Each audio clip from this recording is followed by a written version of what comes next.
जी अस्सलाम वालेकुम। मैं हूँ अली इमरान। मैं आज आपसे बात करूँगा सीएसएस के एक सब्जेक्ट क्रिमिनोलॉजी के हवाले से।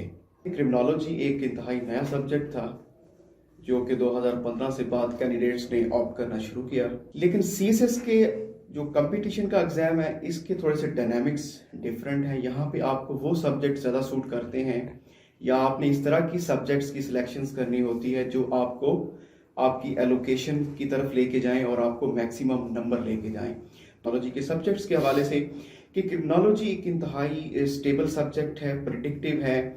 इसका जो सिलेबस डिज़ाइन किया हुआ है वो बहुत डिपार्टमेंट्स में है, उसका एक अलग शेड्यूल्स में बना हुआ है, तो आप इसको ऑप्ट कर सकते हैं। क्योंकि क्रिमिनोलॉजी का जो सब्जेक्ट है ये 70s और 18s में शुरू होता है और इसका जो बेसिक स्ट्रक्चर है वो बहुत सादा है कि क्राइम, क्रिमिनलिटी और क्रिमिनल बिहेवियर के गिर्द ये सारा सब्जेक्ट्स आपका घूमता है।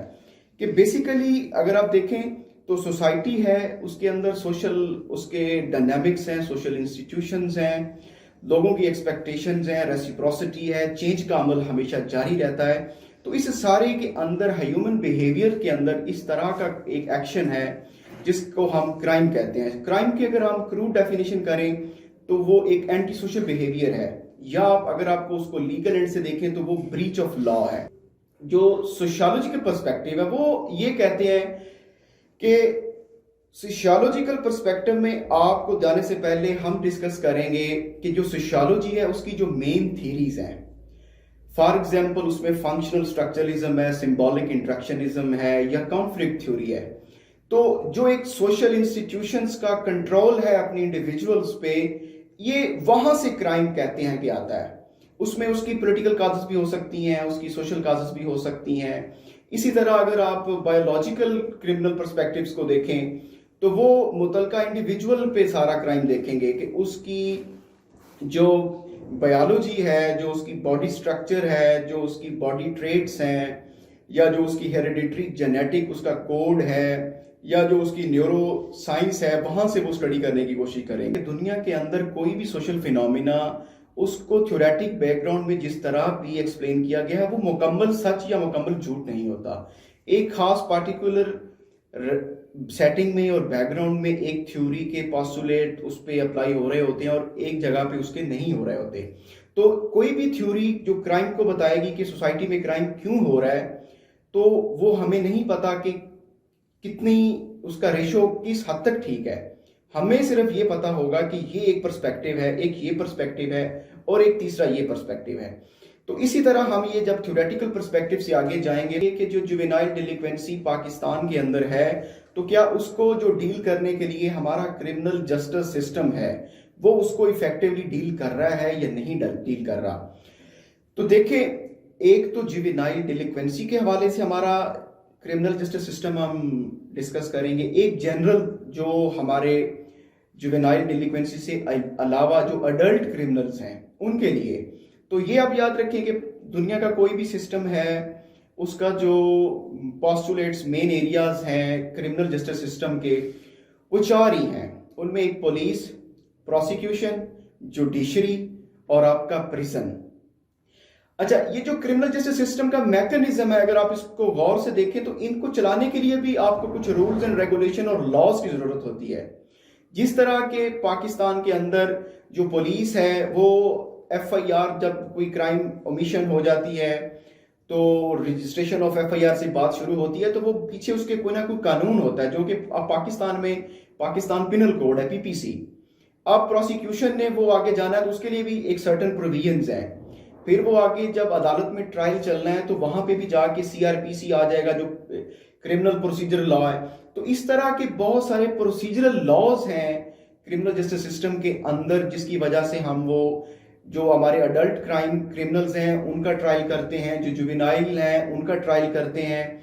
तो ये सारा हम देखेंगे कि पाकिस्तान के अंदर कहाँ कहाँ पे हमारे कवानीन में नकाइस हैं, कहाँ कहाँ पे हमारे इंस्टीट्यूशंस में नकाइस हैं, और हम इन्हें किस तरह बेहतर कर सकते हैं जुवेनाइल डिलिक्वेंसी को डील करने के लिए भी और अडल्ट जो क्रिमिनल्स हैं हमारे उनको भी डील करने के लिए। क्योंकि अल्टीमेटली अगर आप देखें तो पाकिस्तान में जो पाकिस्तान पिनल कोड है, क्रिमिनल जस्टिस सिस्टम है, या लॉ ऑफ एविडेंस है, ये जितने भी लॉज हैं ये कॉलोनियल इरा के हैं, आउटडेटेड लॉज हैं, लेकिन आज हम मॉडर्न दौर में भी इन्हीं से काम चला रहे हैं। तो ये एक पूरा पर्सपेक्टिव देखेंगे। उसके बाद अगर आप देखें तो जो अहम एरिया है वो हमारा शुरू हो जाता है पनिशमेंट से। देखें जब भी अब पनिशमेंट्स के ऊपर भी मुख्तलिफ थीरीज हम पढ़ेंगे कि जब एक शहरी, चाहे वो डेलिक्वेंट है चाहे वो अडल्ट क्रिमिनल है, जब वो क्राइम करता है तो हमारा मकसद क्या है, उसे सजा देना, डेटरेंस के तौर पे उसके सामने सजा लेके आना, या उसे रिहेबिलिटेट करना, या कंस्ट्रक्टिव बिहेवियर की तरफ लेके जाना। तो पनिशमेंट्स की भी कुछ थ्योरीज हैं कि वो हमारे लिए कितनी इफेक्टिव हैं, और किस तरह का क्राइम हो तो किस तरह की पनिशमेंट होनी चाहिए, ये हम इसमें मेन देखेंगे। इससे आगे अगर आप देखें तो एक पूरा आपका सिलेबस का हिस्सा है क्रिमिनल इन्वेस्टिगेशन। उसमें आप देखेंगे कि जब एक क्रिमिनल जस्टिस सिस्टम में आता है, उसका एक प्रोसीजर शुरू होता है, तो उसके अंदर कुछ टेक्निक्स हैं, कुछ मैनुअल्स हैं, कुछ प्रिंसिपल्स हैं, कुछ ऑपरेशंस हैं, जो एक इन्वेस्टिगेशन ऑफिसर तमाम वो टेक्निक्स अपनी दायरे-कार में लाके अपने इख्तियारात के अंदर रहते हुए, कानून की पासदारी करते हुए उसको मंतकी अंजाम तक पहुंचाता है। क्योंकि देखें कि पुलिस का जो भी एक इन्वेस्टिगेशन ऑफिसर है, अल्टीमेटली अगर आप देखें तो पुलिस का काम है कि प्रिवेंशन ऑफ क्राइम और डिटेक्शन ऑफ क्राइम। तो जब प्रिवेंशन से बात आगे जाएगी, डिटेक्शन तक जाएगी कि एक बंदे ने क्राइम किया, अब उसके गिर्द जितनी भी टेक्निक्स लगाई जाएंगी, चाहे वो एक क्राइम सीन पे जाके वहां पे क्या क्या अहम चीजें हैं, क्या क्या चीजें कलेक्ट करनी है क्राइम सीन से, सीजर क्या करना है, उसके बाद फोरेंसिक लेबोरेटरी तक जो चीजें पहुंचानी है उसकी हैंडलिंग कैसी है। तो ये जो क्रिमिनल इन्वेस्टिगेशन है ये भी इंतहाई अहम एरिया है हमारे सब्जेक्ट का। हम इसको इसमें देखेंगे कि वो किस तरह की टेक्निक्स लगाएगा, इंफॉर्मेशन कैसे गैदर करेगा, इंटरव्यू कैसे करेगा, इंटेरोगेट कैसे करेगा क्रिमिनल्स को, ताकि एक इफेक्टिव और कंसोलिडेटेड एविडेंसेस की मौजूदगी में वो ट्रायल चल सके और अदालत एक फैसला कर सके, प्रोसिक्यूशन उसके सामने बेहतरीन अपना केस प्रेजेंट कर सके अदालत के सामने, कि पुलिस और प्रोसिक्यूशन की एक इफेक्टिव जो जब केस बने, इन्वेस्टिगेशन हो, तो अदालत उस पर लोगों को इंसाफ दे सके।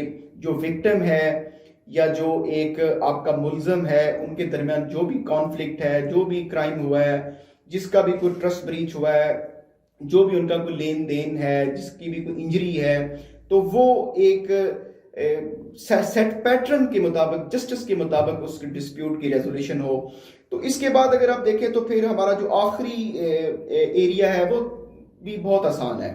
उसमें हम इंटरनेशनल कुछ एजेंसीज हैं, क्योंकि देखें कि ग्लोबलाइजेशन के वर्ल्ड में हम रह रहे हैं, तो जो क्राइम है वो सिर्फ ये फिनोमिना नहीं है कि हमारा कोई इंटरनल ये सिर्फ एक चैलेंज है, इंटरनेशनल लेवल पे भी क्राइम होते हैं, क्योंकि अब दुनिया एक ग्लोबल विलेज है।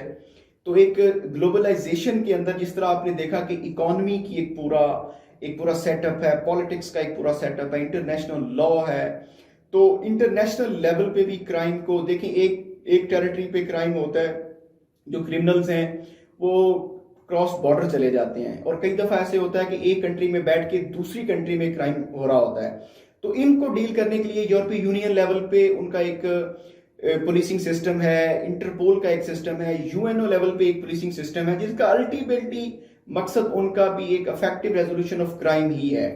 तो उसके बाद जो हमारा लास्ट पोर्शन होगा क्रिमिनोलॉजी का, वो हमारा होगा मॉडर्न कॉन्सेप्ट्स हैं कुछ। देखिए टेररिज्म है, रेडिकलाइजेशन है, मीडिया आपका एक मॉडर्न कॉन्सेप्ट है कि मीडिया क्राइम को उसकी रिप्रेजेंटेशन किस तरह करता है, क्या वो हमारे क्राइम को ज्यादा और एक्सेलरेट करता है या हमें उससे कुछ सबक मिलता है। इस हवाले से फिर कम्युनिटी पुलिसिंग के 3-4 मॉडल हैं, इंटेलिजेंस लेड पुलिसिंग है, कम्युनिटी पॉलिसी है, प्राइवेट पब्लिक पार्टनरशिप है। तो इस तरह के देखेंगे कि दुनिया के अंदर ये जो 3-4 पुलिसी मॉडल अवेलेबल हैं वो कैसे हैं, पाकिस्तान में अप्लाई करके देखेंगे कि पाकिस्तान में कौन सा चल रहा है, वो कितना को मॉडर्न लाइंस पे है, कितना को आउटडेटेड है। तो जेंडर के हवाले से देखेंगे कि खवातीन की रेशो क्या है क्राइम में, क्योंकि पैट्रियार्कल सोसाइटी में अगर आप देखें तो आपको जो खवातीन का क्राइम रेट है वो बहुत कम मिलेगा, और उसकी कुछ वजूहात हैं वो पढ़ेंगे। ह्यूमन राइट्स है, अल्टीमेटली मनी लॉन्ड्रिंग है, इसमें हम पढ़ेंगे, और साइबर क्राइम पढ़ेंगे। کیونکہ گلوبلائزیشن میں یہ سارے ماڈرن اور لیٹسٹ فینومیناز ہیں. تو کرائم کی جیسے جیسے آپ سوشالوجی، کیونکہ میں نے شروع سے بات کی تھی کہ کرمنالوجی بھی ایز اے سبجیکٹ سوشالوجی کے انڈر ہی ایک سب سبجیکٹ ہے. تو سوشل چینج تو سوسائٹی میں ہمیشہ رہنا ہے، سوشل چینج کو آپ نہیں روک سکتے. سوسائٹی میں انوویشنز ہو رہی ہیں، ڈسکوریز ہو رہی ہیں، سوسائٹی میں ٹیکنالوجی آ رہی ہے، ہیومن بیہیویئرز بدل رہے ہیں، ڈائنامکس بدل رہے ہیں، اپروچز بدل رہی ہیں. تو اس حوالے سے جیسے کہ اب سائبر کرائمز کی ایک نئی سطح ہے، اس کو ڈیل کرنے کے لیے نئے چیلنجز ہیں. تو اس طرح پھر اگر آپ دیکھیں کہ منی لانڈرنگ کا ایک پورا سلسلہ ہے پاکستان میں، اب بچہ جانتا ہے کہ منی لانڈرنگ کا ایک پورا پروسیجر ہے. تو ایک ملک کی منی کہیں باہر جا کے وہ کیسے لیئرنگ ہوتی ہے، وہ ایک سسٹمیٹک پورا طریقہ ہے. تو منی لانڈرنگ پہ بھی کافی اس پہ ڈیٹیل پہ پڑھیں گے. اس کے بعد اگر آپ دیکھیں تو پاکستان کے اندر بھی ایک تو یہ پاکستان کا کرمنل جسٹس سسٹم ہے جو جوینائل ڈیلینکوینسی کو بھی ڈیل کر رہا ہے، اور دوسری طرف جو اڈلٹ کرمنلز ہیں ان کو بھی ڈیل کر رہا ہے. اس کے ساتھ ساتھ پاکستان کے اندر کچھ اسپیسیفک ادارے بھی ہیں. فار ایگزامپل نیب ہے. نیب کا مینڈیٹ ہے کہ وہ ملک کے اندر کرپشن کے جو کرائمز ہیں، کرپشن کے ریلیٹڈ وہ دیکھے. اے این ایف ہے کہ ملک کے اندر جو منشیات ہے، ڈرگز ہے، اس کو کنٹرول کیا جائے. اسی طرح ملک کے ہمارے پاکستان کے اندر ایف آئی اے کا ایک ڈپارٹمنٹ ہے فیڈرل سطح پہ. اس کا کام ہے کہ فیڈرل گورنمنٹ ہوم منسٹری جو انٹیریئر منسٹری ہے اس کو جس حوالے سے مینڈیٹ دے تو وہ اس پرسپیکٹو میں خاص چیزوں میں انویسٹیگیشن کرتے ہیں. تو یہ ایک ہمارا اوور آل تقریباً میں نے جتنا بھی یہ تھوڑے سے ٹائم میں ایک ہولسٹک پرسپیکٹو آپ کو بتایا ہے کہ کرمنالوجی ایک انتہائی آسان سبجیکٹ ہے، سکورنگ سبجیکٹ ہے، اور یہ بہت کم ٹائم میں آپ ایک اچھے طریقے سے صرف اپنا کامن سینس یوز کر کے جو ڈیلی بنیادوں پہ آپ کے ایکسپیرینسز ہیں اور چند جو ہمارے تھیوریٹیکل فریم ورک ہیں کہ کرائم کیوں ہوتا ہے، انہیں صرف سمجھ کے اور انہیں اپلائی کر کے اس سبجیکٹس میں اچھے مارکس لے سکتے ہیں. Thank you.